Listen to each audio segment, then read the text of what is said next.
Ռուս-թուրքական հարաբերությունները լարված են, զնհալ է սկսվում։ Ռուսաստանի արտաքին գործերի նախարար Սերգեյ Լավրովը Անտալիայի դիվանագիտական խորհրդաժողովի շրջանակներում եվրոպական երկրներին մեղադրել է երկերեսանիության մեջ։ Նա ասել է, որ եվրոպական մի քանի երկրների գործընկերներ Ուկրաինայում ռուսաց լեզվի եւ դավանանքի ճնշումների նկատմամբ հետաքրքրություն են դրսեւորում, բայց կոնկրետ քայլերի մասին լռում են եւ ընդամենը խոսում ապագա պայմանավորվածությունների փաթեթի մասին։ Ինչ փաթեթ։ Բոլոր փաստաթղթերում, այդ թվում ՄԱԿ-ի կանոնադրությունը ամրագրած է, որ բոլորը պարտավոր են հարգել մարդու իրավունքները, այդ թվում լեզվի եւ դավանանքի առումով։ Դա չի կարող առևտրի առարկա լինել։ Նրանք եվրոպացիները պարտք է նրան Զելենսկու ձեռքերը փշրեն, եթե այդ ինչի համար նա պայքարում է եվրոպական արժեքներ են, հայտարարել է Լավրովը։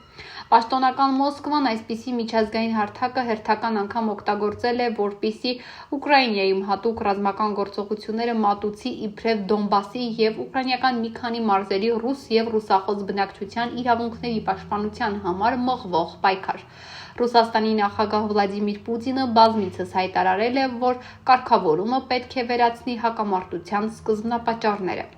Ընդ որում Մոսկվայում պահանջվում է ոչ թե Ուկրաինայի սահմանադրության եւ օրենքների փոփոխություն, որ կերաշխավորի ռուս եւ ռուսական բնակչության լեզվական եւ կրոնական իրավունքները, այլ պնդում է, որ Ուկրաինան եւ միջազգային հանրությունը պետք է ճանաչեն Ղրիմի, Դոնբասի եւ Նովոռոսիայի բնակչության ինքնորոշումը, որ նրանք իրացրել են Ռուսաստանի կազմում միավորվելու կամ արտահայտությամբ։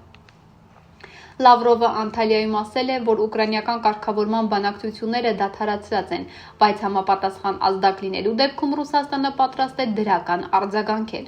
Նա նաև բացահայտել է, որ Ռուսաստանը եւ Միացյալ Նահանգները բազմաթիվ տարաձայնություններ ունեն, այդ թվում երկկողմ հարաբերությունների հարցում։ Ռուսաստանի Դաշնության արտգործնախարարը սակայն ընդգծել է, որ ի տարբերություն Ջո Բայդենի, ով Ռուսաստանի հետ բոլոր շփումները արգելել էր, նախագահի պաշտոնը ստանձնելուց անմիջապես հետո Դոնալդ Թրամփը հանդես է եկել երկխոսության օգտին։